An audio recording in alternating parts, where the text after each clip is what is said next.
Buenas tardes, muchachos. Vamos a hablar hoy de Cervantes, que es la figura máxima del barroco. No es, en su tiempo, digamos, fue famoso, pero realmente como estaba más peleada la cosa o la idea por esta idea de la poesía como máxima expresión de la cultura y como máxima expresión del alma y de todo lo que tenga que ver con el orgullo nacional, que les decía, en Italia ya teníamos a Dante y teníamos a Petrarca como los máximos poetas, pues en España fue hasta que llegó Garcilaso de la Vega cuando más o menos se dio algo de batalla entre Italia y España, pero Italia tenía como más eh, ventaja cultural en este sentido. Además, decimos, la poesía era lo máximo en ese momento, pero Cervantes, bueno, intenta escribir poesía un par de veces, no le va tan bien porque, bueno, Lope de Vega, Góngora y todos los demás le hacen mucha burla. De hecho, Cervantes estaba viendo que es 20 años mayor que Lope de Vega y 40 años mayor que Quevedo. Entonces, pues, no sé, como que él traía una idea muy diferente. Él traía todavía la poesía renacentista y pues son todos los demás los que cambian esta idea a la poesía competitiva que habíamos hablado en algún momento. Pero bueno, vamos a hablar ahora sí de Cervantes. Una cosa importante antes de hablar de este señor es tener en cuenta lo que es el hidalgo o la hidalguía, porque bueno, Cervantes escribe la obra máxima de la literatura española, que es El ingenioso hidalgo Don Quijote de la Mancha, y no podemos entender todo el contexto o todo lo que implica ser un ingenioso hidalgo, pues si no sabemos qué es un hidalgo, ¿no?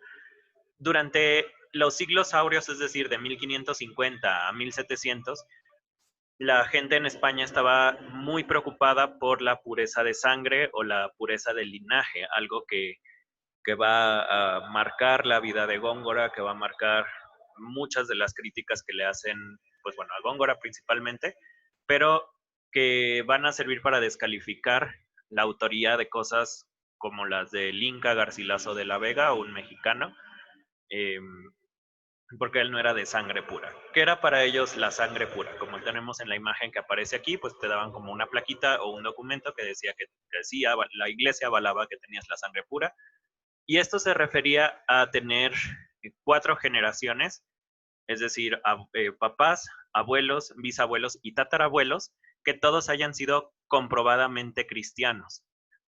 Esto es una cosa que se le da mucho peso durante los siglos áureos, porque recordemos que ellos están saliendo de la reconquista de la península ibérica. Recordemos que los árabes son expulsados en 1492, y esto quiere decir que los árabes o los musulmanes y judíos que quedaban todavía en España habían sido obligados a ser católicos. Recordemos que este es como el contexto general de España en este momento, pero estos que habían sido obligados a ser católicos se llamaban católicos nuevos o, pues sí, católico nuevo. Tiene otro nombre un poco más despectivo, no lo recuerdo ahorita, pero era como esto, como decir, pues es que este cuate tiene solo 20 años creyendo en Cristo y nosotros tenemos un legado de 600, 800 años. Desde antes, desde tiempos del Cid, ya creíamos en Jesús. Y esto hace que una de las cosas principales para poder ser un hidalgo es que tienes que tener pureza de sangre. Ahora, el hidalgo es un título nobiliario menor, es decir, no no eres un conde, no eres un duque, pero tienes cierto renombre en la sociedad. No cualquiera puede ser un hidalgo, al menos no al principio. Pero conforme van pasando los años, cada vez es más fácil conseguir un título de hidalguía. De hecho, ahora que estaba haciendo pues recordando algunas cosas, yo no sabía que podías tener hidalguía. Por ejemplo, hay una que es hidalguía de bragueta, que es una tontería, que es cuando un hombre tiene 7 hijos seguidos, hijos varones, vamos. Y esto quiere decir, eres pues casi, casi, digamos, como un semental, y es tu título de, tú solo tienes hijos y es como lo chido de ti. Entonces tienes tu título de hidalgo de bragueta, tienes otro hidalgo de cobrar 500, que cobraba 500 ducados o que cobraba como una especie de pensión. Entonces hay muchísimos títulos de hidalguía al principio no era tan fácil acceder a ellos, pero conforme van pasando los años o los siglos, cada vez es más sencillo. Para cuando Miguel de Cervantes escribe el Quijote, pues ya tener un título de hidalguía es como tener, pues se va a ir muy triste, pero como tener una licenciatura en nuestros días, ¿no? Pues casi cualquiera lo tiene, o al menos el suficiente número de gente como para que se devalúe. Es decir, que ya no importa si eres un hidalgo, no tiene tanto o no representa tanto como lo hacía en un principio. Entonces, esto es un poco del contexto de la gente áurea. Un hidalgo, además, pues tenía sus ventajas políticas, pero realmente conforme fueron pasando los años, pues se fue degradando hasta que ya solo era pues un cuate que tenía un papelito que comprobaba que era católico, pero eh, ya muy al final no significaba nada. Al principio se hiciera como el honor, la honra, y te ayudaba a tener ciertos títulos políticos, pero de ahí en fuera se fue degradando hasta casi desaparecer. Vamos a hablar ahora sí de Miguel de Cervantes. La vida de Miguel de Cervantes está bien chida, yo no lo había leído, realmente no me interesaba mucho. Lo conocía como el autor del Quijote y punto, pero bueno, conocía que había sido un soldado y que lo habían herido en la batalla de Lepanto, pero fuera de ahí no tenía como gran idea de su vida. Pero bueno, para empezar, nace en 1547, les digo, 20 años, 15 años antes de Lope de Vega. Nace en Alcalá de Henares, en España. Tiene muchos hermanos, son como 6, Rodrigo, Ana y un par más que no recuerdo. Y además era una familia importante en Córdoba. Él no tiene estudios formales, sí estudia por lo menos, digamos, hasta la secundaria en nuestros tiempos, pero de ahí en fuera ya no llegó a la universidad, ya no continuó sus estudios, y él se mete de soldado cuando tiene 47, 57, 67, 24 años. Entonces, cuando tiene 24 años, entra de soldado en la batalla de Lepanto, una batalla marítima entre musulmanes y las fuerzas cristianas. En esta batalla le dan un balazo, le dan 2 balazos, uno en el pecho y otro en el brazo izquierdo, y este balazo en el brazo izquierdo hace que, bueno, le dan un nervio, le corta el nervio y hace que su brazo izquierdo quede inutilizado. De ahí le sale el apodo de el manco de Lepanto. No es que no tuviera la mano, pero la tenía inútil, pues estaba ahí como medio muerta. Pasa la batalla de Lepanto, él sigue en el ejército durante 4 años más y en 1575 lo capturan los otomanos. Recordemos que la caída de Constantinopla pues no fue una cosa que solo haya quedado ahí, que ya los otomanos jamás se hayan movido, sino que intentaron llegar hasta Italia y de ahí pues dominar, bueno, destruir la religión católica y dominar Europa. Era más o menos la idea de los sultanes, pero bueno, entre Blas Tepish, que es el sujeto en el que se basa Drácula, y todas las fuerzas de Europa pues fueron deteniendo a los otomanos en muchas guerras. De hecho, las guerras con el Imperio Otomano llegan hasta 1700 o poquito más de 1700, y durante la Primera Guerra Mundial, ya estamos hablando de 1900, todavía están el Imperio Otomano intentando tomar o saquear Europa en algunas partes. Ya no es tan fuerte, pero bueno, ahí sigue. Bueno, el punto es que Miguel de Cervantes es apresado por estos turcos o por los otomanos, y en 1500, bueno, está 5 años en prisión. Lo intentan vender varias veces, intentan cobrar rescate porque como traía un documento que decía que era un soldado y que había tenido una batalla honorífica durante Lepanto, los captores pensaron que valía mucho dinero y que era alguien súper importante, y sí lo era más o menos, pero no era una figura, digamos, no era un príncipe, vamos. El chiste es que Miguel de Cervantes en 1580 por fin es rescatado, lo compran unos frailes con 500, no recuerdo la moneda, creo que son ducados. Luego se va a Madrid, se reúne con su familia y durante los últimos años de su vida, los últimos 30 años de su vida, se dedica plenamente a escribir. En este momento, Miguel de Cervantes tiene un amor extremo al teatro. Él intenta hacer teatro, sus primeras obras son teatro, pero no le va, bueno, le va moderadamente bien. Digamos, no es un escritor extraordinario en el teatro, pero tampoco es malo. Sucede que después llega Lope de Vega. Lope de Vega ya estaba empezando a tener ciertos éxitos para este momento. En 1580 Lope de Vega tenía 20 años y ya para entonces estaba revolucionando el teatro. Y esto hace que Cervantes le tenga pues mucha envidia al principio. Ya después dice, bueno, pues ya ni modo, ya pasó mi época dorada de escritor de dramas y comedias y estas cosas, y se dedica plenamente a la narrativa. Él escribe El Quijote, la primera parte la publica en 1605 y la segunda parte en 1615. De esto vamos a hablar en un momento. Escribe, bueno, principalmente El Quijote, pero también tiene una cosa que se llaman novelas ejemplares, que son pequeñas narraciones, son como cuentos largos para nuestro gusto actual, pero en ese momento se llamaban novelas cortas. Y también tiene los entremeses, de los que vamos a hablar también ya casi al final. Bueno, ¿de qué se trata El Quijote? Vamos a hablarlo de manera muy superficial, solo para que sepan de qué se trata. Y si quieren leerlo, aquí les dejo el link en la parte de arriba, lo voy a agregar también en la descripción del video.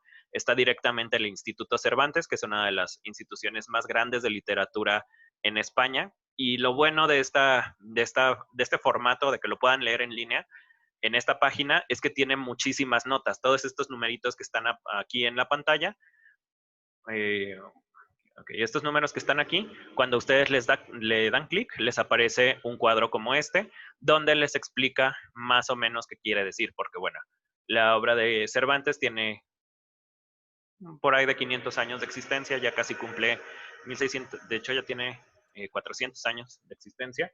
Entonces es difícil leer muchas cosas o algunas cosas no se entienden a la primera, además de que tiene muchas metáforas, refranes y otras cosas que son difíciles en nuestra época, ¿no? O que, bueno, por ejemplo, yo que soy de México, no entiendo porque no, pues hay diferencias regionales en el idioma, ¿no? Y bueno, obviamente temporales. Entonces, si quieren leerlo, ahí está completo. ¿Quién es el Quijote? Vamos a tomar dos cosas principales. Primero, ¿de dónde viene el Quijote? No sabemos. Bueno, en la versión anotada sí te dicen exactamente de dónde, pero en este momento no se sabía.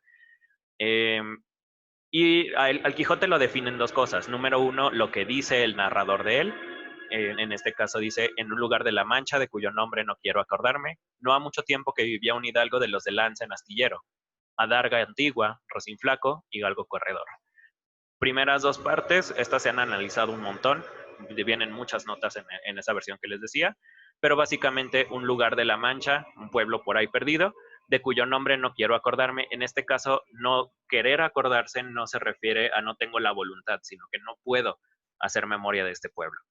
Eh, Notas sobran sobre el Quijote, entonces básicamente es una burla de cómo inicia las novelas de caballerías. En las novelas de caballerías, que es lo principal de lo que se burla el Quijote, es una mofa constante y continua, era lo que quería decir, de ambos géneros, de la épica, que es súper larga y súper descriptiva, y de las novelas de caballerías que te decían, Segismundo es hijo de este cuate y que es hijo de este otro. Entonces al Quijote no le importa nada de eso, te dicen es un don nadie que tiene un caballo flaco. Y luego, bueno, tenemos a Rocinante, que es el caballo que está aquí, que además es eso, no es un caballo de guerra, es un caballo que estaba ahí medio muerto de hambre, aquí se le ven las costillas un poco, y pues está bastante descuidado, pero bueno, ese era su caballo de guerra, ¿no? Y luego nos dice, la segunda parte es, no os alarméis, señores, dijo este, se refiere al Quijote, de mi aparato guerrero y mi talante, caballero soy armado, que corre el mundo para desfacer agravios y enderezar entuertos. Y no podría sin esta mi lanza, en cuya punta está el hierro de la justicia, y sin esta espada que me sirve, y la paz de Dios sea con todos. Entonces, la otra parte del Quijote es, ok, es un pobre diablo que no tiene dinero, porque de hecho no tiene en dónde caerse, tiene el título de hidalgo solo de adorno, pero a pesar de que es, pues sí, un cuate que ya pasó como la máxima de su vida, porque aparte es un viejito, a pesar de esto tiene como esta idea de hacer la voluntad de Dios y de corregir el mal en el mundo. Eso es lo principal del Quijote. Esa es la persona del Quijote y es bien chido verlo, cómo intenta salvar el mundo de sí mismo. Luego, eh, tenemos la estructura de la obra que es un tanto interesante solo como estructura, pero también tiene algunas cuestiones históricas detrás de esto. El Quijote consta de dos partes, perdón. La primera parte que se publica en 1605, que ya habíamos mencionado, y tiene 101 capítulos, si no me falla la cuenta. En esta primera parte del Quijote se narran, pues, como quién es como muy chistoso porque la obra es como si fuera una novela de televisión de ahora, porque se ven como muchos capítulos y se ven pequeñas aventuras en cada uno de ellos. Cada aventura tiene un inicio, un desarrollo y un cierre, y está como muy... solo pasa una cosa, digamos, en cada capítulo, pero cada capítulo se completa en sí mismo. Casi nunca se liga un capítulo con otro. Sí se ligan, vamos, porque se van acumulando las golpizas o se va acumulando lo que le pasa al Quijote y pues obviamente el personaje va cambiando. Pero, digamos, podemos leer el capítulo 27 sin saber mucho de lo anterior. No quiere decir que no tengamos que saber nada, porque de repente sí salen personajes o salen cosas que, que cambian o que ya, con las que ya trató el Quijote, pero se puede hacer eso, se puede tomar pequeños capítulos, leerlos y no afecta mucho cómo lo entienda. La segunda parte se publica en 1615 y es muy curioso porque Cervantes no quería escribir una segunda parte, pero no recuerdo el nombre del escritor, pero es un dato histórico, ahorita lo voy a agregar en los comentarios. Pero este cuate hace una versión nueva del Quijote, digamos, hace la segunda parte falsa. Cervantes se enoja y escribe la verdadera segunda parte, que es donde mata al Quijote para que ya no puedan estar usando su personaje. Esta segunda parte tiene 74 capítulos y en total suman 175 entre las dos partes. ¿Qué más? Una cosa importante, y esto lo vamos a hablar en esto, bueno, no, en esta parte, pero voy a regresar ahorita. Una parte importante del Quijote es que es la primera novela moderna, bueno, es como se considera actualmente. Esta primera novela moderna va a mezclar teatro, poesía, ensayo, música, pintura, escultura, mezcla diferentes voces, mezcla tiempos, mezcla todos los géneros literarios que se conocían en esa época, y esto hace, perdón, que la novela sea muy fácil de leer, ya que le agarramos el ritmo, porque eso es algo de lo que vamos a hablar un poquito más adelante. Hay un montón de cosas que pasan con el Quijote. Él tiene muchísimas aventuras, pero algunas de las más conocidas son lo de los molinos de viento, cuando se le avienta a los molinos y cree que son gigantes. Hay un segundo pasaje muy famoso que es cuando el Quijote, que es este señor que perdió la cordura, va a atacar unos molinos perdón, no es cierto. Va a una taberna y le dicen, el posadero pues se burla de él porque se da cuenta que pues ya está desvariando el señor y le dice, pues bueno, si quieres ser caballero, pues alguien te tiene que armar caballero y necesitas servirle a una dama y necesitas pues tener todo tu código moral bien establecido. Constancia a la dama, servir a Dios y servir a un rey. A Dios pues siempre le ha servido, entonces por esa parte no importa. Pero no tienes ni un rey ni tienes una dama. Entonces le dicen, bueno, yo te puedo coronar, pero necesitas estar parados junto al pozo durante toda la noche y pues, y porque lo atacan unos bandidos y unos fantasmas, o no recuerdo exactamente qué, y el Quijote le dice, pues va, y se queda toda la noche parado allá afuera, ahí todo triste porque el señor trae una armadura toda oxidada y con partes de cartón,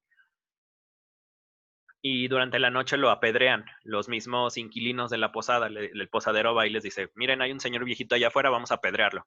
Entonces toda la noche al Quijote lo apedrean y queda todo mayugado, pero en la mañana le dice, defendí el pozo con mi honor, y el posadero se siente tan mal que lo arma caballero y le dice, pues yo ya te libero de mi servicio y vete por allá y haz el bien al mundo, ¿no? Entonces cada una de estas cosas es como bien divertida. El Quijote es un libro muy divertido, pero la barrera que tenemos actualmente para poder leer el Quijote es el lenguaje, porque sí es un lenguaje de hace 400 años y además tiene pues todas las cosas que vamos a ver más adelante con Góngora y Lope de Vega, juegos de estilo con el lenguaje, retos intelectuales en el lenguaje, y es difícil leerlo para una persona que no conozca toda la lengua o todas las modas de esa época o todas las palabras que se usaban en esa época. Entonces sí es difícil leerlo y eso es algo que aleja a muchos lectores contemporáneos, que es un libro que necesitas dedicarle mucho tiempo para entender las palabras. Pero ya que lo entiendes es muy, muy fácil leerlo. bueno, sobre todo si ya leíste a todos los otros escritores del barroco, pues tienen como muchos de los mismos vicios, entonces es muy fácil leer el Quijote ya que conocemos pues estos vicios del lenguaje.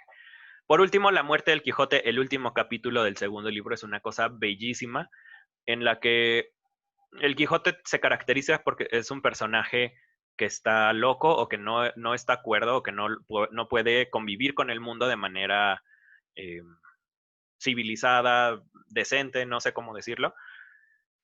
Y una de las cosas que se le ocurrió a Cervantes para matar a este personaje es decir, bueno, antes de morir, el Quijote va a tener la maldición de regresar a la cordura, que todo lo que hizo, se arrepienta de todo lo que hizo y diga que pues estuvo mal y así. Esta muerte es como de las más grandes y de las más conocidas, pero no quiere decir que sea, de hecho es como muy producto de su época. Una de las cosas más importantes durante el barroco es el concepto del desengaño que vamos a ver cuando veamos a Quevedo. El desengaño es esta idea de que el oro y todas las cosas bonitas y todas las cosas mágicas que te pueden pasar en la vida son solo uno de los muchos engaños de la vida, porque la vida es cruel y es horrible. Y bueno, esto se da mucho porque, bueno, lo vamos a hablar cuando hablemos de Quevedo, pero es un concepto importante y es como muy producto de su época. El Quijote muere desengañado, muere liberado de la maldición o de su condición de loco. Él muere cuerdo y es lo peor que le puede pasar al Quijote. Entonces, está bien chido el final, pero también es como muy agrio. Y bueno, algunas cosas que deja Cervantes en la literatura gracias al Quijote.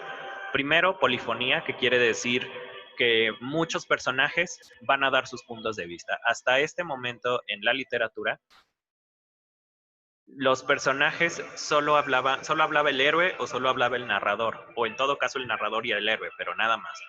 Pero en este momento, pues vamos a encontrar capítulos que nos los narra el posadero, que nos los narra Sancho, o que tienen como mucha facilidad para expresar sus ideas. Entonces, esto es algo que ya lo vemos normal en nuestra época, pero hace 400 años era una revolución. Luego, Cervantes, como amante del teatro, pues nunca dejó de lado esa parte de querer escribir teatro. Y esto afecta mucho al Quijote porque el Quijote tiene muchísimos diálogos. Entonces son diálogos, algunos muy cortitos, algunos muy largos, pero siempre se ve como esta idea de querer plasmar la personalidad de los personajes en lo que dicen. Y eso es como muy... Antes no se hacía realmente. Luego tenemos la escritura suelta, que es un poquito esto que les decía de meter cualquier género que se me ocurra o que necesite para que la obra sea bella en ese momento. Y estos capítulos como serializados, como cada uno su propia cosa, pero integrando una cadena más larga. Esas dos cosas también son muy de Cervantes y es lo que vemos en el Quijote. No es lo único, pero son de las cosas más grandes. Entonces, eso es de las cosas más importantes del Quijote. Es una obra muy divertida, pero tienen que leerla con paciencia y con un diccionario a un lado, sobre todo un diccionario filológico a un lado. Eh, de verdad es una cosa maravillosa leer el Quijote. Bueno, ahí va. Otras de las obras de Cervantes son las novelas ejemplares, que son estas 12 pequeñas narraciones o estas narraciones, creo que son de la longitud media, les decía, son como cuentos largos, que se publican en 1613. Esta es otra muestra de que Cervantes pues ya al final se decantó por la narrativa y que era eh, pues fue su medio predilecto para expresarse ya al final de su vida. Escribe cosas, tiene dos novelas de muy conocidas. La primera se llama El licenciado Vidriera, que es de un cuate que se llama Tomás Rodaja, perdón, que cree que bueno, es un estudiante de Derecho al que le dan una pócima de amor para enamorarlo y rendirlo y que se casen las personas.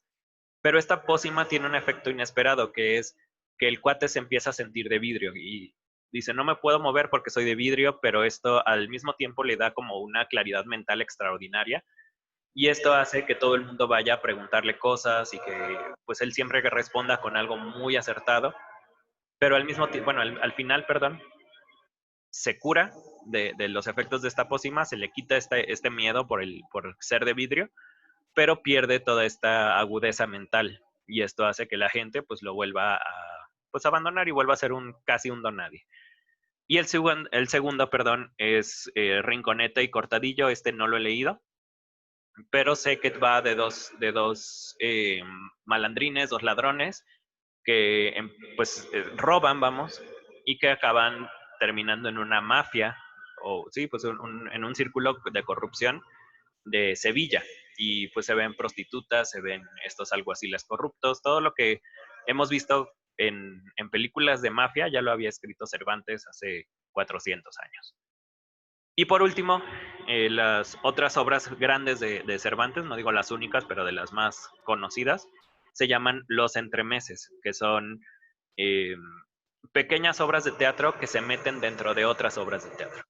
Durante esta época, el teatro era una cosa, les decía en el video de introducción al barroco, tenemos la poesía como lo máximo, luego el teatro en segundo lugar, y al final estaban los narradores, y casi nadie los quería. Cervantes fue una excepción, pero los narradores eran como, pues, no de segunda mano, pero tenían menos prestigio.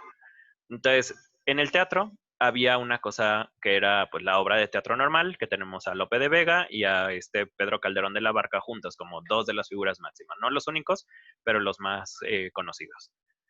Y entonces tenemos las obras de teatro que tienen normalmente tres actos. Acto 1, donde se presentan los personajes. Acto 2, donde pasan todas las cosas, todos los problemas y todos los conflictos entre ellos. Y acto 3, que está dedicado a resolver esos conflictos y a darle el final a la obra.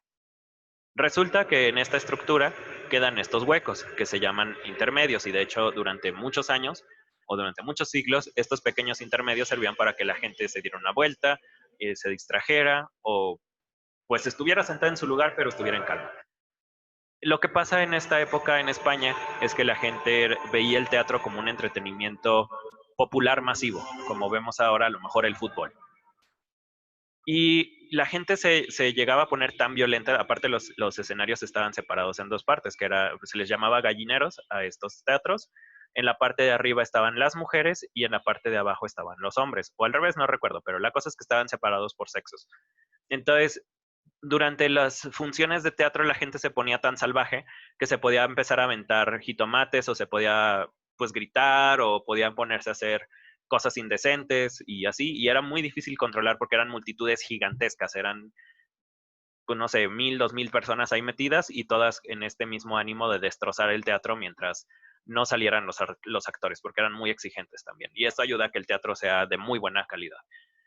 Entonces los entremeses son pequeñas obras de teatro, ahora sí llegando al punto al que quería, que se van a meter dentro de estas obras de teatro. Entonces son como pequeños intermedios con actores aquí, como si dentro de una película tuviéramos una micro película o unos cortos mientras pasan los intermedios. Entonces los entremeses son una forma de teatro muy común durante los siglos de oro y Cervantes escribe varios entremeses.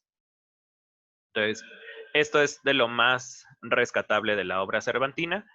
Y les digo, Cervantes muere en 1616 de diabetes. Con esto terminamos la presentación de Cervantes y hablamos un poco del Quijote y de las otras obras cervantinas. La próxima sesión vamos a hablar de Quevedo como uno de los mayores poetas del siglo de oro y vamos a cerrar este pequeño trabajo con Góngora y la explicación de las soledades, hasta donde los he entendido. Y ya como videos opcionales voy a dejar a Baltasar Gracián, voy a dejar a otros autores. Entonces, espero que esto les sirva mucho. Si no han visto lo del barroco, bueno, les voy a dejar un link en la parte de aquí. También les voy a dejar la lista de mis temas favoritos de historia. Les digo, el barroco es mi favorito, pero también hay cosas de la Segunda Guerra Mundial y otras cosas interesantes. Muchas gracias y nos vemos en el próximo video.